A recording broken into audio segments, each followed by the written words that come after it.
সুলাইমান আলাইহিস সালাম একটা দোয়াও করেছিলেন, রব্বি হাবলি মুলকান, আল্লাহ আমাকে এমন রাজত্ব দান করো লা ইয়ামবাগি লি আহাদ, যে এমন রাজত্ব আপনি কাউকে দেন নাই কখনো।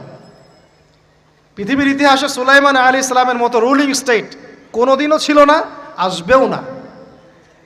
তো সুলাইমান আলাইহিস সালাম এবং তার অনুসারীরা তখন ভালো ছিলেন এবং জেরুজালেম থেকে তারা বিশ্ব শাসন করেছেন। এবার শুরু হলো তারপরে এদের অধঃপতন শুরু হতে হতে এমন একটা জায়গায় চলে গেল যে জেনা, এই মদ খাওয়া, এই সুদ খাওয়া, এই মানুষকে হত্যা করা, এমনকি নবীদেরকে হত্যা করা, এমন কোনো পাপ নাই করতে বাকি রাখলো না। এমন কোনো পাপ নাই মানে নবীদেরকে পর্যন্ত জবাই করে হত্যা করেছে। আর কি কিছু বলতে হবে? আল্লাহ পাক ওই যে ওয়াদা করেছিলেন, যদি ফাসাদ সৃষ্টি করো এখান থেকে বের করে দিব। এবার আল্লাহ পাক একটা বাহিনী পাঠালেন। এই বাহিনীটা পাঠিয়েছেন ইরাকের ব্যাবিলন থেকে। কোন জায়গা? ইরাকের ব্যাবিলন। এই বাহিনীর রাজার নাম ছিল নেবুজাত নেজার।